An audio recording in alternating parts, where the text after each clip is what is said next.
السلام عليكم ورحمة الله. مرحبا بكم في هذا الفيديو الجديد. Donc, dans cette vidéo, on va voir la deuxième partie du cours, enchaînement d'opérations sur les nombres entiers et décimaux.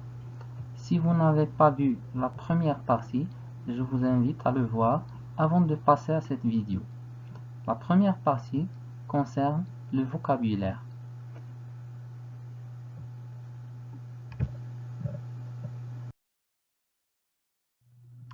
Donc, premièrement, on va voir le calcul sans parenthèse. Donc, lorsqu'on veut calculer une expression mathématique, on a deux situations. Soit l'expression est sans parenthèse, soit il peut contenir des parenthèses, et dans chaque situation, il y a des règles à respecter. Donc, pour le calcul sans parenthèse, on commence par la première règle. Pour effectuer une suite d'opérations ne contenant que des additions et des soustractions et sans parenthèse, on effectue les calculs de gauche à droite. C'est-à-dire, إلا كانت عندنا واحد التعبير رياضي سلسلة من العمليات تحتوي فقط على عمليات الجمع وعمليات الطرح وبدون أقواس، إذا هنا كنقوم بالحساب من اليسار إلى اليمين، يعني في الترتيب الذي وضعت فيه العمليات. Exemple.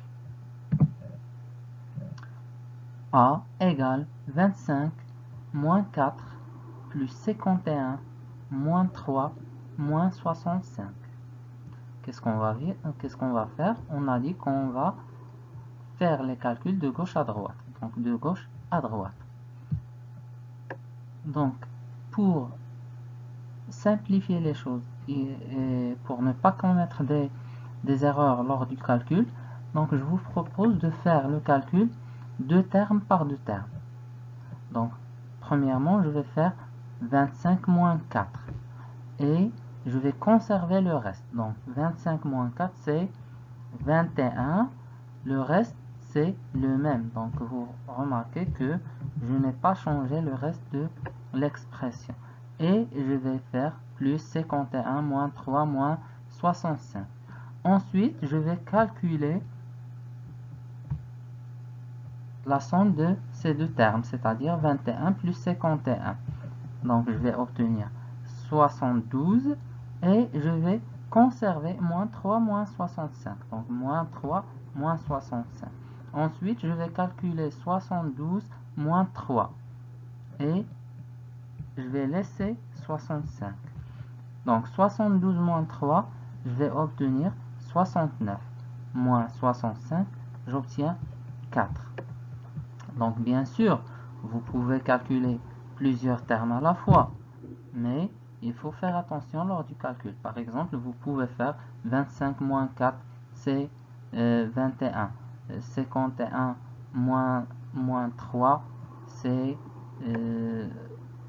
48.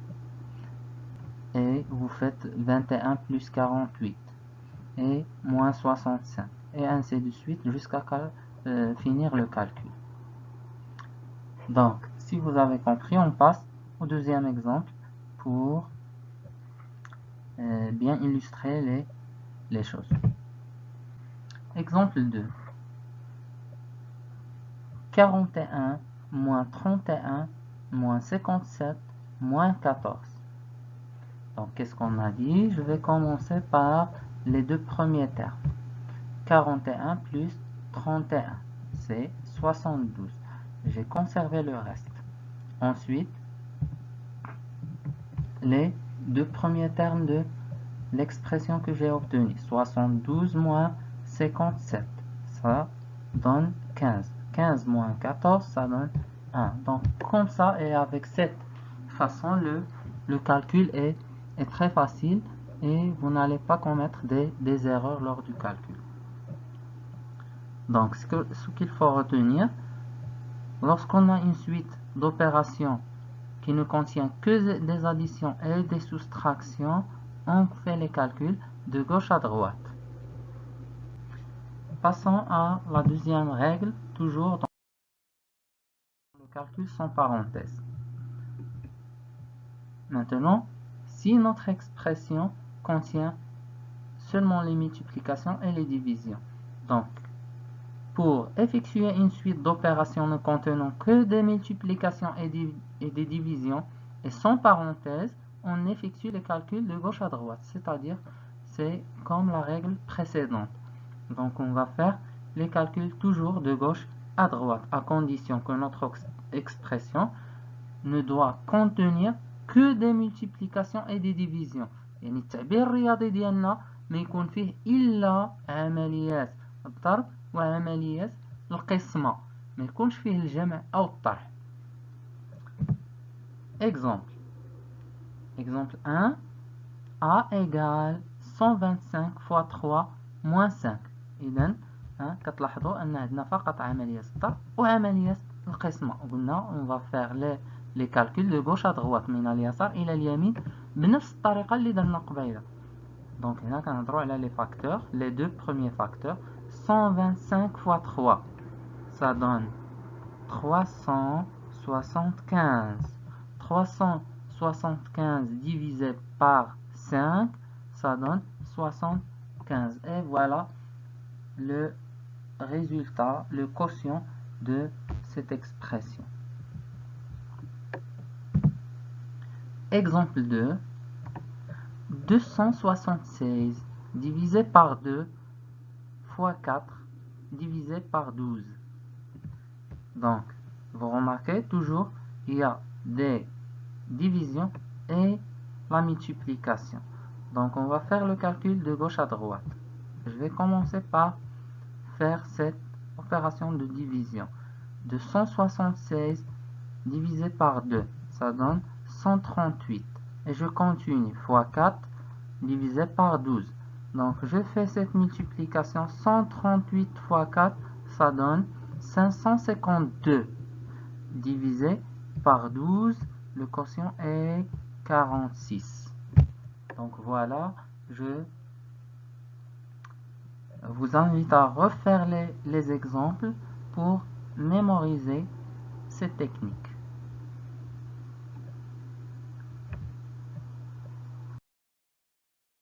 Dernière règle dans le calcul sans parenthèse. Maintenant, c'est notre suite d'opérations contient l'addition, la soustraction, la multiplication et la division. C'est-à-dire il y a un mélange de toutes les opérations. Donc, qu'est-ce qu'on va faire maintenant? Il y a une priorité. On va commencer d'abord par les multiplications et les divisions. Et après, on va passer à faire les additions et les soustractions. يعني ملي كتكون التعبير الرياضي ديالي فيه عمليات الضرب وعمليات القسمة وأيضا فيه الجمع والطرح، فهنا الأولوية كنقولوا الأولوية لا بريوريتي كنعطيوها لعمليات الضرب وعمليات القسمة، ومن بعد كندوزو لعمليات الجمع والطرح. إذن exemple 83 moins 15 fois 5 plus 4. Donc vous remarquez on la soustraction, la multiplication et l'addition. Donc هنا ما غنبداوش من اليسار لليمين، لا غادي نجيو نبداو بهادي 15 fois 5 لأن الضرب عنده الأولوية على الطرح والجمع. كنقولوا la multiplication est prioritaire par rapport à la soustraction et l'addition. Donc, on fait 83 moins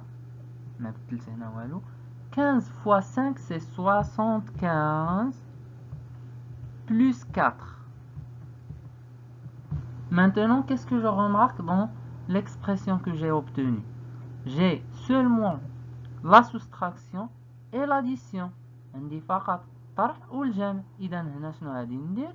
غادي نطبق القاعدة الأولى اللي شفناها، c'est-à-dire je vais faire mon calcul de gauche à droite.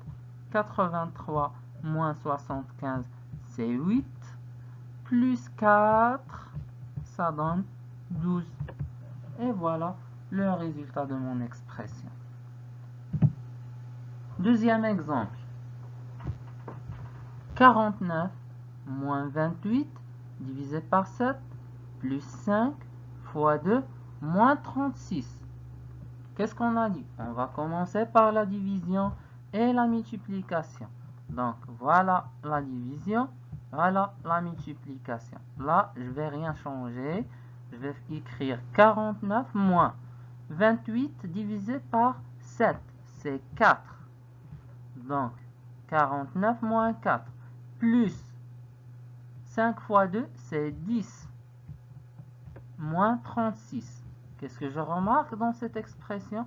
Il n'y a que la soustraction et l'addition.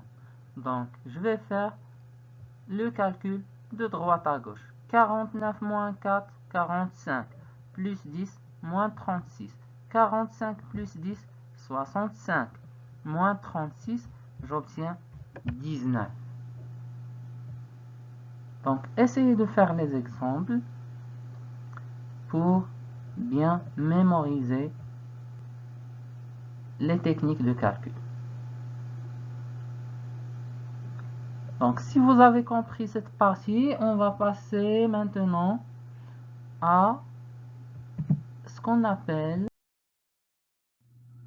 le calcul avec parenthèse. Et là, donc, notre expression cette fois va contenir des parenthèses. التعبير الرياضي ديالنا يكونوا فيه الأقواس. Donc, هنا شنو كنديرو؟ كنقولوا pour effectuer une suite d'opérations avec parenthèses, on effectue d'abord les calculs entre les parenthèses, puis les multiplications et les divisions de gauche à droite, ensuite les additions et les soustractions de gauche à droite. يعني إذا كان عندنا تعبير رياضي فيه أقواس فكنبداو بحساب ما يوجد داخل الأقواس بطبيعة الحال، الأقواس الداخلية ومن بعد الأقواس الخارجية les parenthèses internes et puis les parenthèses externes، ومن بعد كنمروا العمليات الضرب والجمع من اليسار لليمين، ومن بعد الجمع والطرح من اليسار إلى اليمين. مثال باش تتضح لنا الأمور.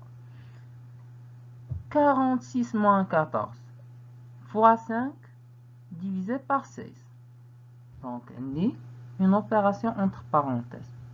Donc, c'est par cette opération que je dois commencer obligatoirement. Donc, 46 moins 14, c'est 32 fois 5 divisé par 16. D'abord, nous la multiplication et la division de gauche à droite. Donc, 32 fois 5, 160. Divisé par 16, ça donne 10. Donc, voilà la méthode. Un autre exemple pour bien illustrer cette règle. Donc là, vous remarquez, on a des parenthèses à l'intérieur d'autres parenthèses. Donc, on dit qu'on a des parenthèses internes et des parenthèses externes. Donc, qu'est-ce qu'on fait là? Donc, on va commencer par le calcul des parenthèses internes. Donc, on a 15 moins 3 fois 4 moins 13 moins 18 divisé par 16. Donc là, 15 moins 3, 12. Voilà. Fois 4. J'enlève bien sûr les parenthèses parce que j'ai calculé. Moins, là il faut faire attention. Vous n'allez pas faire le calcul de gauche à droite parce que vous avez une soustraction et une division. عندكم هنا طرح وعندكم قسمة. غادي نبداو بالقسمة هي الأولى. 18 divisé par 6, c'est 3. Donc, on va faire 13 moins 3. Donc, 12 fois 4, 48. 13 moins 3, 10.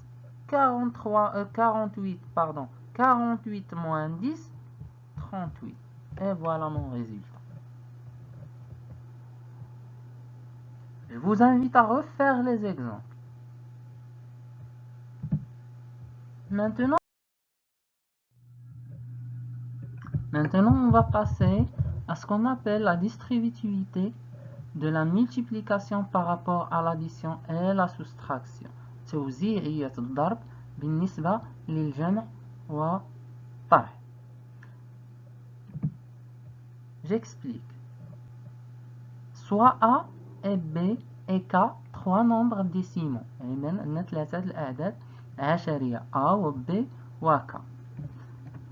On a A plus K, A plus B fois K égale A fois K plus B fois K. Donc, qu'est-ce qu'on fait? Donc, on fait la distributivité. Donc, A fois K plus B fois K. D'accord? Ou, on peut l'écrire de cette manière. K fois A plus B. Donc, on va multiplier K fois A. Voilà. Plus K fois B. Donc, K fois A plus B égale K fois A plus K fois B.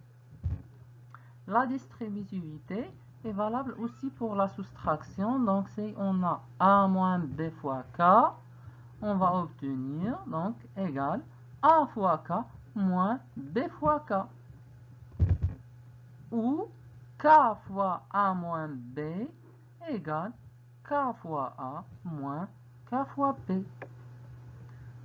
Essayons d'appliquer la règle, calculons de deux façons différentes. Donc on a 5 fois 3 plus 17, donc 3 nombres décimaux, et on va appliquer la distributivité. Bien sûr, la première méthode, je peux calculer ce qu'il y a à l'intérieur des parenthèses, comme on a vu dans la règle 4. Donc et là, je vais faire 5 fois 13 plus 17, c'est 30. Donc 5 fois 30, c'est 150. Ici, je n'ai pas appliqué la distributivité. Maintenant, calculons avec la distributivité. 5 fois 13 plus 17. Maintenant, je ne vais pas calculer ce qu'il y a à l'intérieur des parenthèses. Je vais multiplier 5 par 13. 5 fois 13. Et je vais multiplier 5 par le deuxième terme qui est 17, 5 plus 5 fois 17. 5 fois 13, 65. 5 fois 17, 85. 65 plus 85, ça donne 150. Donc j'ai obtenu le même résultat.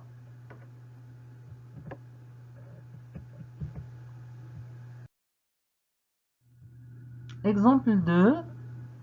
Soit qu'un nombre décimal, simplifions l'expression 7,4 fois K plus 2,6 fois K.